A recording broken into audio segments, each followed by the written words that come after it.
आणि तसंच झालं खरं म्हणजे बकेट लिस्ट नंतरचा हा पहिला चित्रपट आहे माझा मराठी. आता जाताना अभंग ऐकत ऐकत जायचो. त्यामुळे ते म्हणजे जीवनाचा भागच झाला होता. काय सांगाल या अनुभवाबद्दल आणि सिनेमाबद्दल? नाही मला खूपच आनंद झाला मला जेव्हा तेजस्वी देवमाणूसाठी विचारलं तेव्हा कारण त्यांनी बकेट लिस्टच्याच वेळेला ती मुख्य भूमिका नव्हती बकेट लिस्टमध्ये आणि आम्ही जेव्हा काम करत होतो तेव्हा तो म्हणाला सुद्धा मला की रेणुका ती जरा ह्याच्यापेक्षा मोठी भूमिका चांगली येईल तेव्हा मी नक्कीच तुला विचारेन. मी म्हटलं अगदी मी वाट पाहीन आणि तसंच झालं खरं म्हणजे बकेट लिस्ट नंतरचा हा पहिला चित्रपट आहे माझा मराठीतला आणि इतकी सुंदर भूमिका आणि इतका सुंदर चित्रपट आहे.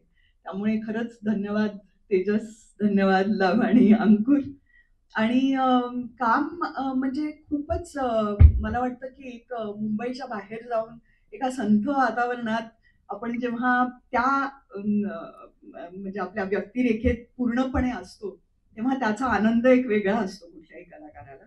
तो मला निश्चितच मिळाला आणि म्हणजे मला असं वाटतं की ते वारकरी, माळकरी असणं हा जो प्रकार होता, तो आम्ही हॉटेलमधून जेव्हा सेटवर जायचो, तेव्हा सुद्धा जाताना अभंग ऐकत ऐकत जायचो. त्यामुळे ते म्हणजे जीवनाचा भागच झाला होता आमचा. त्यामुळे त्याचा पण खूप एक फायदा झाला. बरं इतके उत्तम कलाकार मला मिळाले. पहिल्यांदाच मी सुबोधबरोबर काम करतेय. मी अनेक वर्ष म्हणजे महेशला जशी ओळखते तशी सुबोधलाही. अत्यंत लाडका आहे माझा तो.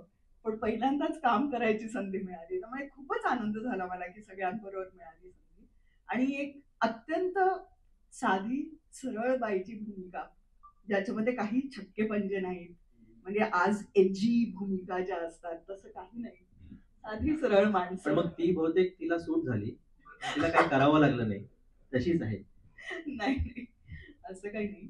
पण खूप आनंद झाला. कारण एका चांगल्या मराठी चित्रपटात काम करण्याची संधी मिळाली आणि पूर्ण युनिट इतकं सुंदर होतं. प्रोडक्शन खूप चांगलं होतं. त्यामुळे मजा आली खूप. वा, तुम्ही म्हणालात सुंदर भूमिका, सुंदर सिनेमा, सुंदर प्रोडक्शन हाऊस, सगळे सुंदर कलाकार आणि यात तुम्ही अतिशय सुंदर पैठणी नेसलेली आहे. तर त्याबद्दल थोडं काय सांगाल? ऍक्च्युली मी ह्याच्यात पैठणी विणणारी दाखवलेली Correct. आहे. त्यामुळे तो एक प्रोसेस माझ्यासाठी खूप नवीन होता.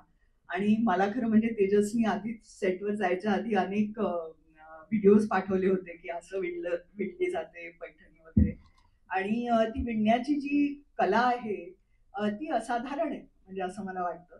आणि ती खूप जपणारी जी माणसं आहेत त्यांना खरंच माझ्या वतीने धन्यवाद. कारण खूप कठीण आणि त्यांच्यापर्यंत कमी पैसे पोचतात. त्यामुळे ते ही जी कला जोपासतायत ती खूप कठीण परिस्थितीत जोपासतात. त्यामुळे खरंच खूप मनापासून एकदा विणायला गेल्यानंतर कळतं की किती कठीण आहे ती. आणि मला म्हणजे खूप असं जमलं नाही. म्हणजे तेजसनी खूप अव्हॉइड केलंय त्यामुळे ते खूप क्लृप्ती नाही, करून नाही. अजिबात अव्हॉइड केलं नाहीये. छान आपल्याला रेणुकाताई पैठणी विणताना दिसेल. कदाचित त्यांचं एक नंतर ते हँडलूम स्टोअर पण काढतील. आणि इतपत त्यांना ते येतंय. मी म्हटलं त्यामुळे की विणणार नाही तर नेसू तर शकतेच. त्यामुळे ही विणली नाही ना? नाही, नाही. मी ही विणली नव्हती.